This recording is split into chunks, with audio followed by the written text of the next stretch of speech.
March 5th, 1943. Major General Lloyd Fredendall was meeting with Supreme Commander Dwight Eisenhower at 2nd Corps headquarters in Tunisia. Eisenhower had flown in personally to deliver news that would end Fredendall's combat career. He was relieved of command effective immediately. His replacement, Major General George S. Patton, Jr., would take over the next day. Fredendall was ordered to return to Algiers, then to Washington. The order was verbal, delivered with cold professionalism. Eisenhower didn't need to explain why. 2 weeks earlier, Fredendall's corps had been shattered at Kasserine Pass in the worst American defeat of the North African campaign. Thousands of American casualties. Entire units routed in panic. Fredendall had spent those 2 weeks blaming everyone except himself. His subordinate commanders were incompetent. The intelligence was inadequate. The troops were green and panicked under fire. Eisenhower's decision made clear what he thought of those explanations. Fredendall packed his belongings. He believed his career was over. He had no idea what was coming. February 14th, 1943. German Field Marshal Erwin Rommel attacked through Kasserine Pass in central Tunisia. The objective was simple: smash through American lines, capture supply depots, and prove American forces couldn't fight German veterans. Fredendall's 2nd Corps defended a 70-mile front with 30,000 men scattered in small groups. Commanders had conflicting orders. The defensive line had gaps large enough to drive entire panzer divisions through. When Rommel attacked, American positions collapsed within hours. Entire battalions broke and ran. Equipment was abandoned. Soldiers fled in vehicles, on foot, in complete panic. By February 22nd, the Germans had advanced 50 miles. American casualties exceeded 6,000 killed, wounded, or captured. Hundreds of tanks and vehicles were destroyed or abandoned. It was one of the worst American defeats of World War II. And Fredendall had been nowhere near the fighting. He had built his command post in a canyon far behind the front lines, by most accounts 80 to 100 miles from forward positions. He had a company of engineers working for over 3 weeks, blasting it out of solid rock while frontline troops dug foxholes with no overhead cover. While engineers were setting off dynamite to clear Fredendall's view in Speedy Valley, 30 miles away, his men were hearing a different kind of explosion. The sound of German 88s tearing through thin American armor. One man was building a fortress for himself. His soldiers were digging their own graves with shallow foxholes in the frozen Tunisian mud. He rarely visited forward units.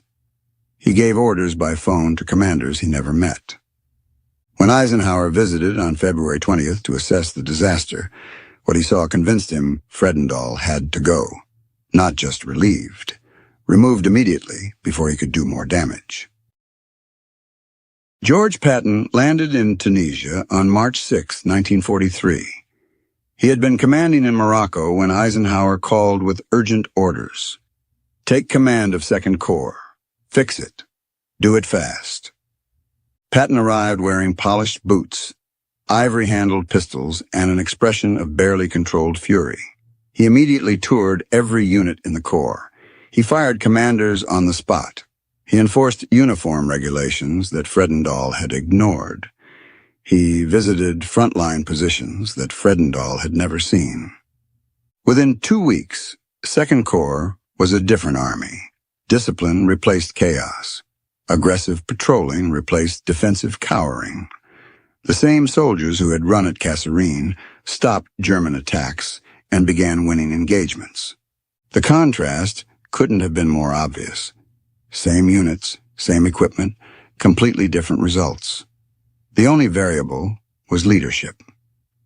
Patton wrote in his diary that Fredendall's command arrangements were the worst he had ever seen in his career. The elaborate underground headquarters, the scattered units, the absence of any forward command presence. It was professional malpractice. But Patton also noticed something else. Fredendall had already left Tunisia. He was on a plane to Algiers, then Washington. And nobody was talking about what would happen to him. Lloyd Fredendall's flight from Tunisia to Washington took 3 days with stops in Algiers and Morocco. He traveled alone except for his aide. No ceremonies, no press. Just a quiet removal from theater. The plane landed at Bowling Field outside Washington on March 16, 1943. Fredendall expected to be met by War Department officials, possibly military police. He expected investigations, hearings, possibly a court-martial. What he got instead shocked him. A military band was playing. Reporters were waiting with cameras. A War Department car was ready to drive him to a welcome ceremony. Fredendall stepped off the plane expecting the cold steel of a court-martial. Instead, he was hit by the brassy, upbeat notes of a military band. It was a sound that didn't belong to a man who had just presided over a massacre. To anyone who knew the truth, that music must have sounded like a funeral dirge for military accountability. The official story, released to the press, was carefully worded. Major General Fredendall had returned from North Africa after distinguished service in combat. He would be assuming new duties commensurate with his experience and rank. There was no mention of being fired, no reference to Kasserine Pass, no explanation of why a corps commander had left his command in the middle of a campaign. George Marshall had built the U.S. Army from 200,000 men in 1939 to millions by 1943. He had selected commanders, designed training programs, and created the mobilization system. His reputation was built on competence and accountability. Within days of Fredendall's return, the narrative being pushed in Washington was extraordinary. Fredendall was a combat veteran with valuable experience. His insights would be invaluable for training armies still being mobilized. Reporters who tried to ask about Kasserine Pass were deflected. Operational details couldn't be discussed for security reasons.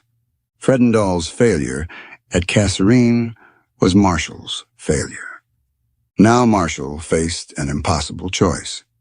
He could court-martial Fredendall and admit publicly that his judgment had been catastrophically wrong, or he could quietly shelve Fredendall somewhere he couldn't do more damage. Marshall chose the second option. But there was a complication. Fredendall had powerful friends in Congress. Representatives and senators from his home state were already asking questions about why he had been brought home. They wanted assurances his service was being properly recognized. Marshall faced an awkward situation. Eisenhower had recommended Fredendall for promotion to lieutenant general back in November 1942, before Kasserine Pass. The recommendation was sitting in the War Department awaiting approval. Now Marshall had to decide whether to proceed with a promotion for a general who had just been fired for incompetence. Marshall decided to proceed.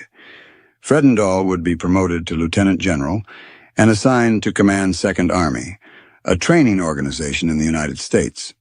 The promotion would move forward as if Kasserine had never happened. When Eisenhower heard about the recommendation, he was stunned. He had just fired Fredendall for incompetence. Now Marshall was promoting him?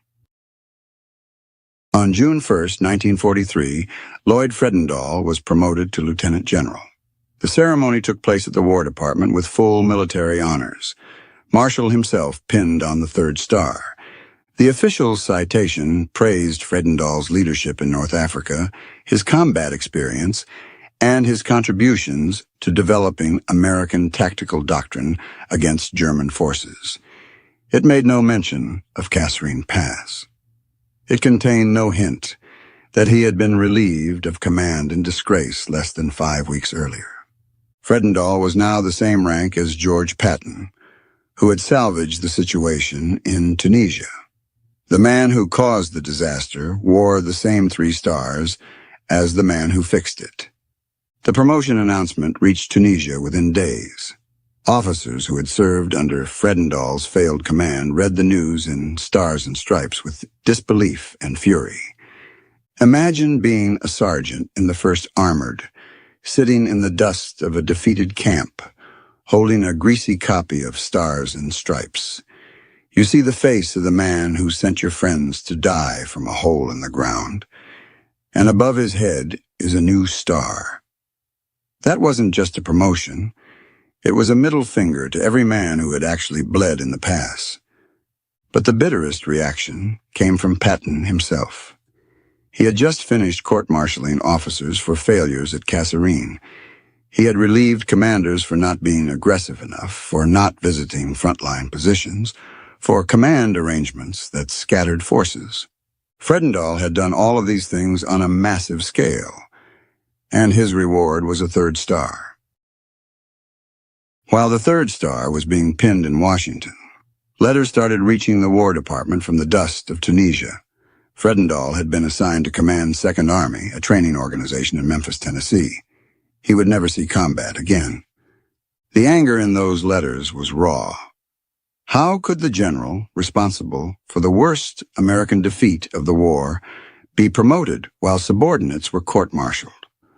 Why were the men who followed his orders being destroyed while he wore 3 stars in Memphis?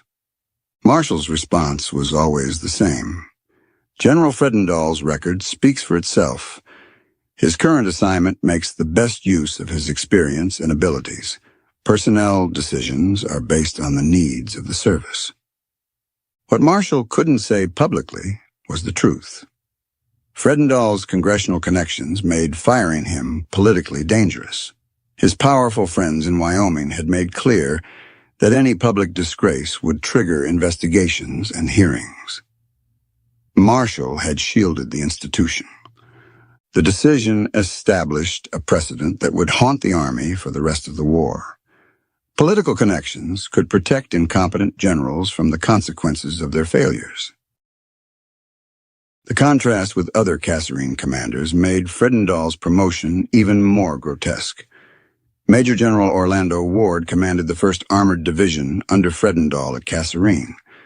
Ward had protested Fredendall's orders to scatter his division across 70 miles. He had warned that the dispositions were indefensible. Fredendall overruled him.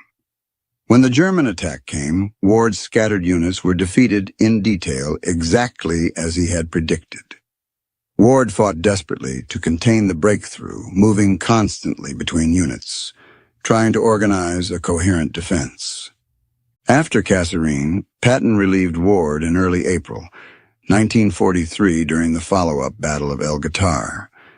Patton felt Ward had become too cautious, traumatized by the disaster Fredendall's orders had created. Ward was reassigned to administrative duties as Chief of Field Artillery.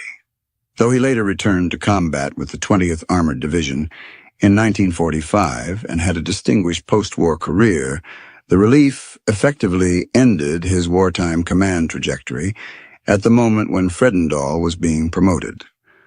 The purge of Kasserine-era officers continued even after the Army started winning under Patton. Regimental commanders who had followed Fredendall's orders were court-martialed for the failures those orders caused. Battalion commanders were relieved for not holding positions that Fredendall had made impossible to defend. These officers had no congressional protection. They had no political connections powerful enough to save them. They paid the price while Fredendall was promoted. Patton watched this unfold with disgust. He was a man who believed in a mystical, ancient code of the warrior. To him, Fredendall wasn't just a bad general. He was a sin against the profession of arms. Every time Patton had to salute a man like Fredendall, or see him wearing the same 3 stars, it was a reminder that even in the middle of a world-ending war, the Old Boys Club was the one thing that remained bulletproof. He told his staff that the Army was punishing the wrong people. The Corps commander who caused the disaster was safe in Tennessee wearing 3 stars. The division and regimental commanders who tried to salvage his mistakes were being destroyed. It was a lesson about military politics that Patton never forgot. Competence mattered less than connections. Taking responsibility was career suicide. Blame could be deflected downward as long as you had friends in Washington. Dwight Eisenhower watched Fredendall's promotion from North Africa with carefully maintained public silence. He had recommended Fredendall's relief. He had sent Patton to fix the disaster. He knew exactly how badly Fredendall had failed. But Eisenhower didn't just stay silent. He actively participated in the cover-up. He wrote to Marshall supporting the idea of giving Fredendall a hero's welcome. His reasoning was brutally political. If the American public learned a Corps commander had been fired for incompetence, it would destroy national morale. Better to hide the failure than risk public confidence in the Army. Eisenhower never protested the promotion. He didn't write dissenting memos. He made his views known only to his immediate staff. Years later, Eisenhower's chief of staff explained why. Eisenhower was Supreme Allied Commander in a theater where American, British, and French forces had to work together. He couldn't afford a political war with the War Department over personnel decisions. If he challenged Marshall's handling of Fredendall, he would create enemies in Washington who could undermine his authority in theater. So Eisenhower made a cold calculation. He would work within that system rather than fight it. This decision would shape his command style for the rest of the war. When other generals failed, Eisenhower would relieve them quietly, reassign them to non-combat positions, and let the War Department handle the public relations. He would never again try to hold failed commanders publicly accountable. The lesson was clear. Military competence mattered less than political survival, and Eisenhower chose to survive. The real explanation for Fredendall's promotion wasn't military merit. It was congressional politics, and the smoking gun was hidden in a family tree most people had never examined. Fredendall's family had deep connections to Wyoming political machinery. His father had been a protege of Senator Francis E. Warren of Wyoming. Warren was the father-in-law of General John J. Pershing. This family tree of military and political power made Fredendall untouchable. Marshall himself was General Pershing's former aide and protege. He could not easily move against a man whose family was so closely tied to Pershing's own father-in-law. When word reached Washington that Fredendall might be court-martialed or publicly disgraced, those relationships activated. Phone calls were made to the War Department. Meetings were requested with Marshall. Questions were asked in congressional committees about whether General Fredendall was being made a scapegoat for institutional failures in training and doctrine. Marshall understood the threat. Congressional investigations into North African command decisions could expose problems across the entire mobilization system. The disaster at Kasserine had many fathers. Making Fredendall the sole scapegoat could trigger examinations that would embarrass everyone. Better to quietly promote him, assign him where he couldn't do damage, and move on. The public would never know the details. The Army would maintain its image of competence, and congressional friends would be satisfied their man was being treated fairly. It was cynical political calculation, masquerading as personnel management. And it worked perfectly. Fredendall kept his stars, his pension, and his reputation. The Army avoided congressional investigations. Marshall avoided admitting his judgment had been wrong. Everyone won except the soldiers who had died at Kasserine and the competent officers whose careers were destroyed. Fredendall spent the rest of the war at 2nd Army in Memphis training infantry divisions. By all accounts, he was adequate at the job. Training required administrative competence, not battlefield judgment. No scandals emerged from his headquarters, but everyone who served under him knew his real history. The 3rd star was political protection, not earned achievement. The cynicism this created spread through the officer corps.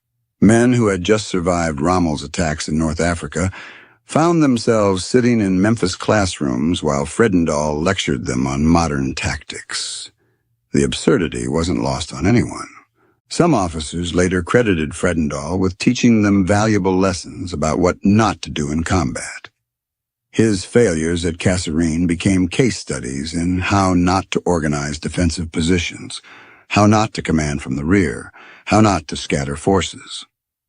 In a twisted way, Fredendall's greatest contribution to the war effort was serving as an example of catastrophic leadership. Officers studied what he had done wrong and resolved never to repeat those mistakes. The war ended in May 1945. Fredendall remained at 2nd Army until June 1946, then retired at the rank of Lieutenant General with full honors.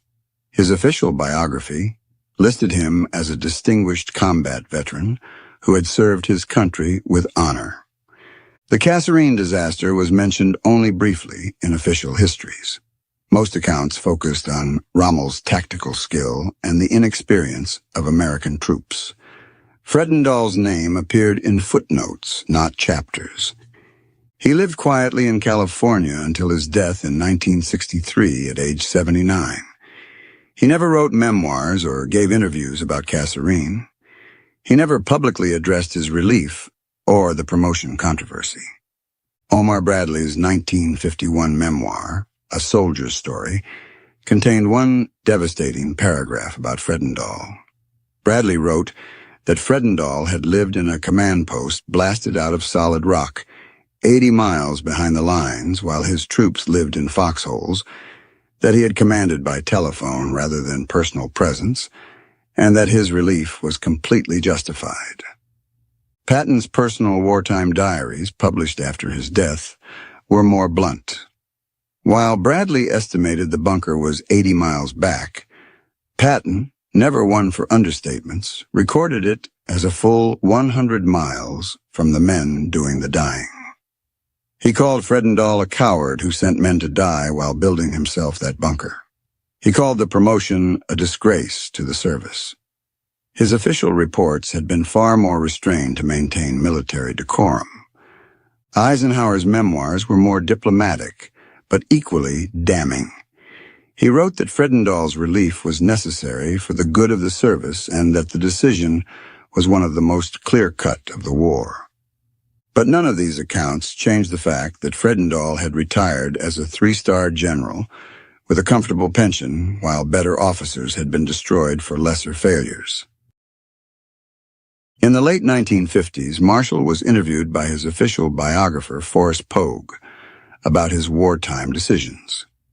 They asked about the Fredendall promotion. Marshall's answer was revealing. Marshall defended the decision on institutional grounds.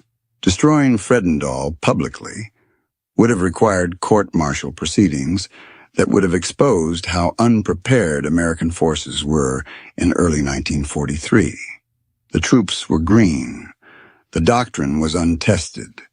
The training had failed against German veterans. Even Rommel had noted this. Promoting Fredendall into a training role masked the fact that the entire system had been unprepared. It protected the institution's reputation while removing him from combat. Marshall never said he regretted the decision, but the defensive tone suggested he knew the cost.